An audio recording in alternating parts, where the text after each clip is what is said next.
Oke.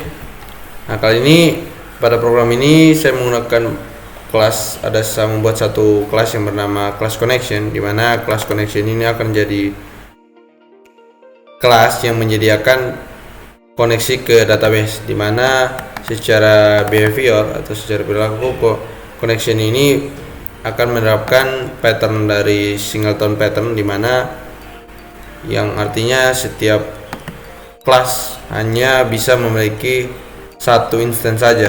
Jika sudah ada, maka instance itu yang akan dikembalikan.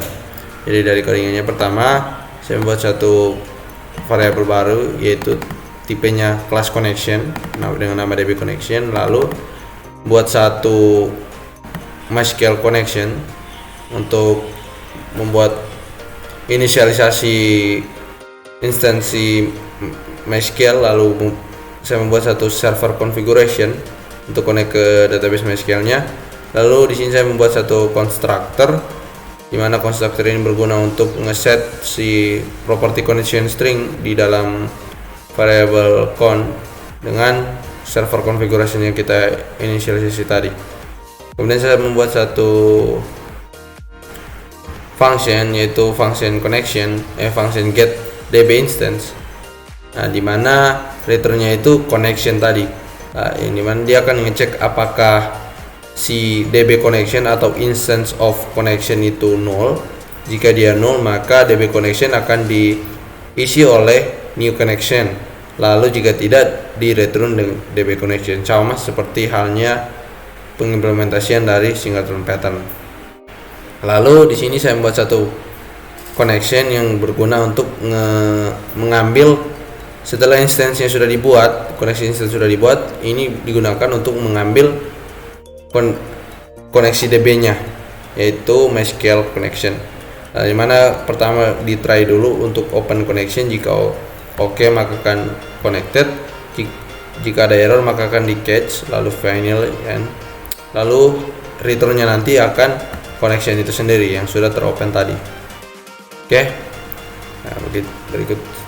Lalu ada lagi satu kelas yang saya buat yaitu kelas mahasiswa, di mana kelas mahasiswa ini berguna untuk menyimpan data-data yang akan dimasukkan ke dalam database, di mana di dalam mahasiswa ini terdapat 4 field yaitu name, string name, integer angkatan, string gender, di mana setiap field yang ada ini atau variabel yang ada ini memiliki getter sitternya masing-masing, sehingga untuk mengaksesnya bisa melalui getter sitternya masing-masing. Oke, lanjut ke main window.xml, dimana setelah kedua kelas yang sudah selesai dibuat, saya akan memanggil kelas connection tadi di dalam mahasiswa DAO, dimana pertama saya akan membuat satu MySQL command, dimana commandnya itu set pertama jadi 0. Lalu saya akan di sini menginstance satu buah MySQL connection yang diambil dari class connection get db instance. Lalu setelah db instance-nya didapat, kita nge-get db connection-nya.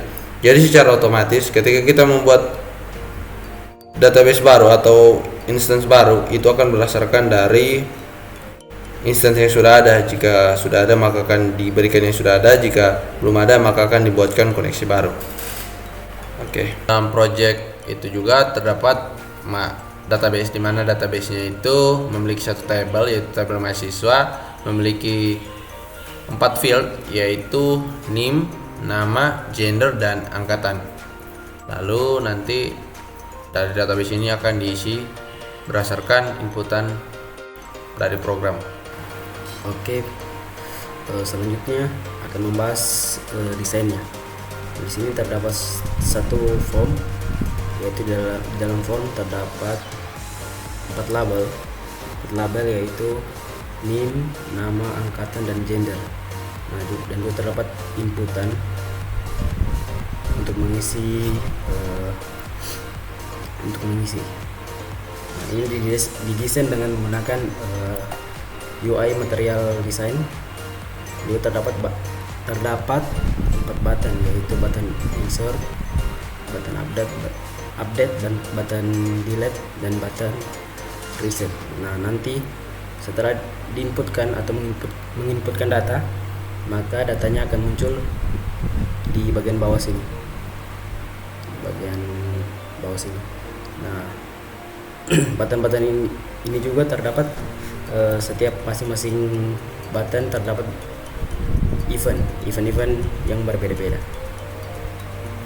Oke, di sini terdapat public mahasiswa, ini adalah function mahasiswa, dan juga terdapat dataset get data. Nah, ini untuk mengambil data dari database. Kemudian database DS dengan dataset, kemudian diuji try. Dalam uji terdapat ini untuk mengkonekkan atau men-select, memilih dari database-nya. Kemudian command new MySQL command, kemudian command connection database DW atau database. Kemudian command text sama dengan select atau pilih name, nama, gender, dan angkatan dari tabel mahasiswa. Kemudian ada MySQL data adapter. Data adapter sama dengan new MySQL data adapter command. Kemudian ada field DS dan juga mahasiswa. Kemudian database close. Kemudian ada catch MySQL exception dan akan muncul sebuah pesan error, itu connection problem when get data. Kemudian di return. Oke, selanjutnya saya akan menjelaskan tentang CRUD. Di sini ada insert mahasiswa. Nah, untuk insert model itu comment text sama dengan insert into mahasiswa values, maksudnya memasukkan data ke dalam tabel mahasiswa, itu mahasiswa name, mahasiswa nama, mahasiswa angkatan, dan gender mahasiswa. Kemudian kita masuk ke update. Nah, untuk update sendiri, jika ingin mengupdate data dari mahasiswa yang salah, kita seperti update mahasiswa set. Jadi mengupdate data yang ada pada tabel mahasiswa yang ada di PD.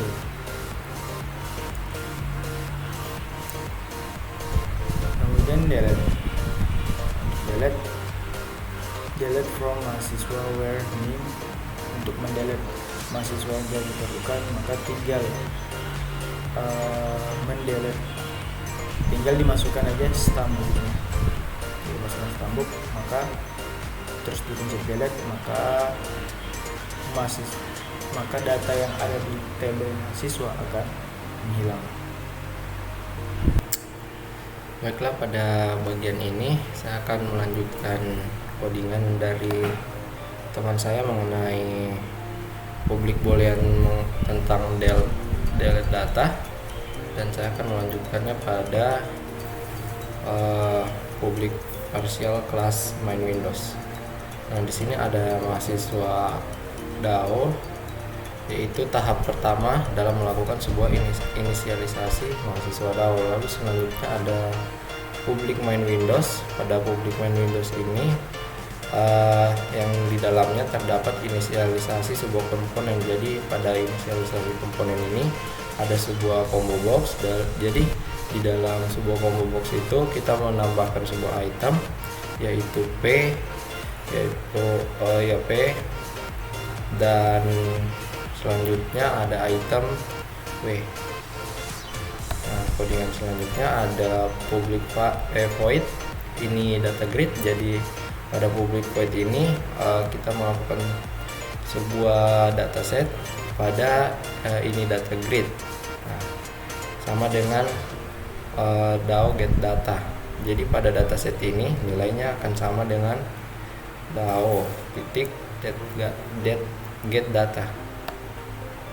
Nah, selanjutnya yang di bawah ini ada private void data grid.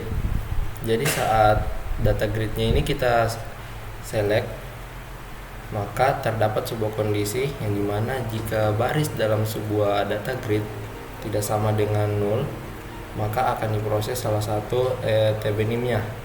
Baris dalam data grid akan diisi dengan NIM dengan tipe data string. Ini akan berhubungan dengan database-nya. Jadi ini pada TB NIM ini kan nanti kita akan mengisi sebuah field, yaitu pada barisnya row, lalu di dalam database NIM. Jadi pada database NIM ini nanti akan diisi sebuah nilai yang berasal dari TB NIM text, lalu tipe datanya yaitu string. Begitu juga dengan TB nama, baris pada database-nya yaitu nama, lalu tipe datanya itu string. Begitu juga TB angkatan, jadi yang akan diisi itu pada baris angkatan yang ada pada database di PHP admin dan memiliki tipe data string. Begitu juga combo box gender akan diisi pada baris gender pada database yang memiliki tipe data string. Selanjutnya ada private void button insert. Jadi jika button insert ini kita klik, maka akan terdapat sebuah kondisi yang dimana jika TB NIM-nya ini nilainya sama dengan 0 atau TB namanya ini nilainya sama dengan 0, begitu juga dengan TB angkatan sama dengan 0. Di sini tidak akan tidak akan ada kode bagian combo box, yang hanya ada di sini TB NIM sampai TB angkatan. Jadi jika nilainya itu kosong, maka akan muncul sebuah pesan setiap data wajib diisi. Nah, baru pada TB NIM sampai TB angkatan itu nilainya kosong. Nah, jika kondisi itu terpenuhi, maka lalu pada combo box sudah dipilih, maka datanya tersebut akan terisi pada database lalu oleh ini.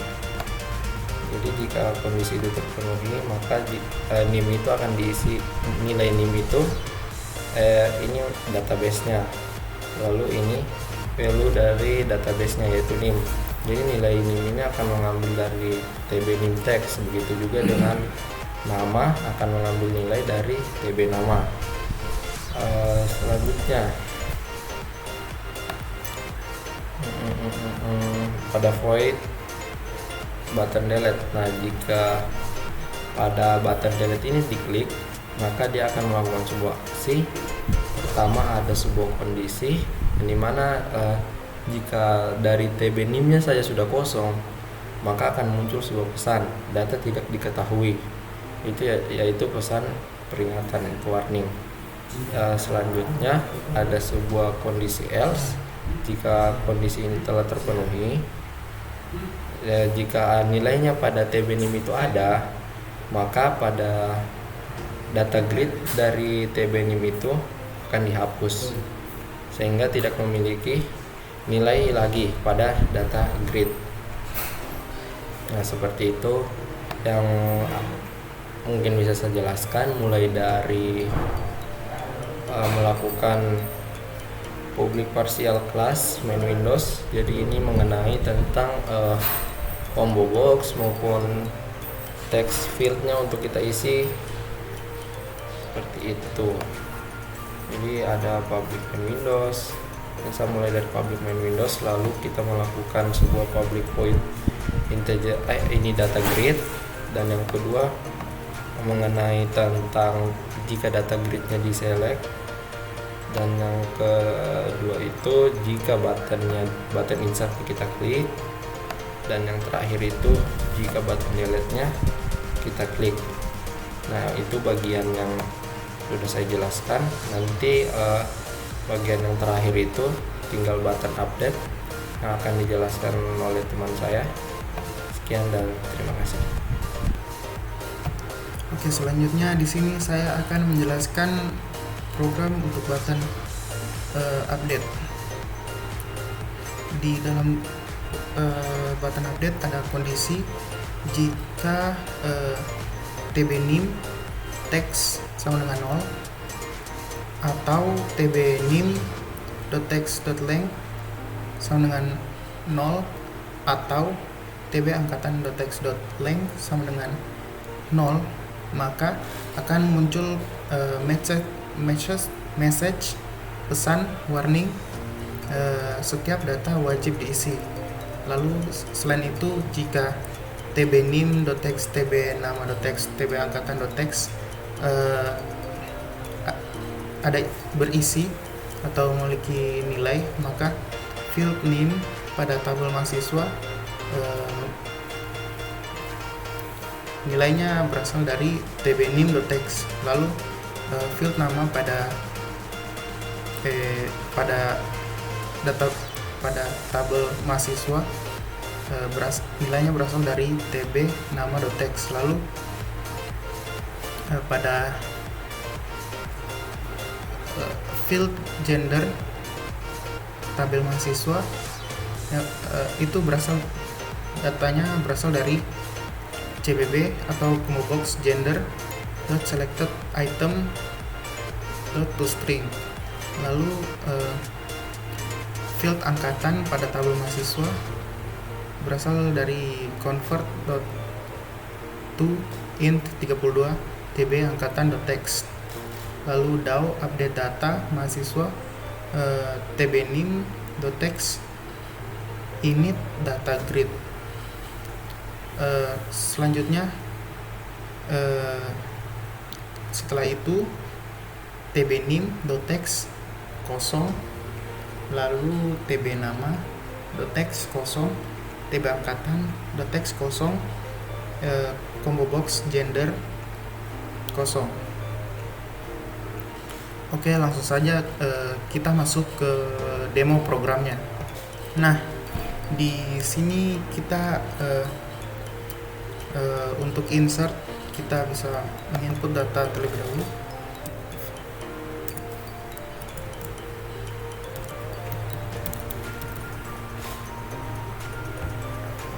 Nama,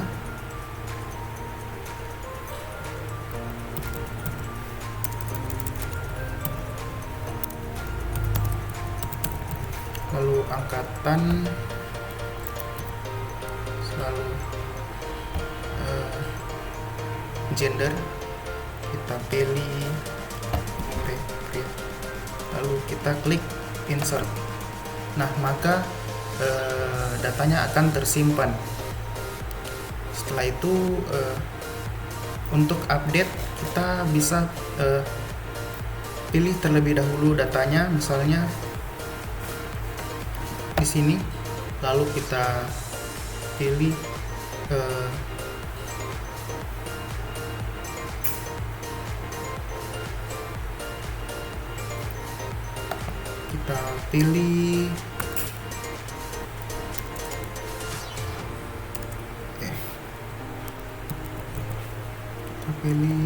kita rubah, lalu angkatan,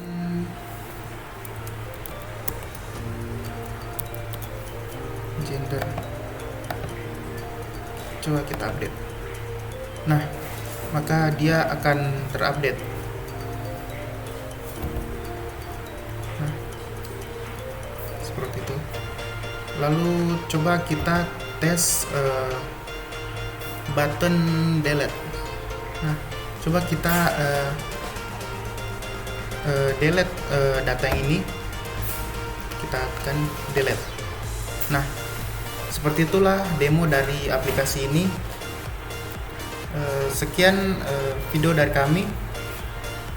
Jika ada salah kata, mohon dimaafkan. Terima kasih.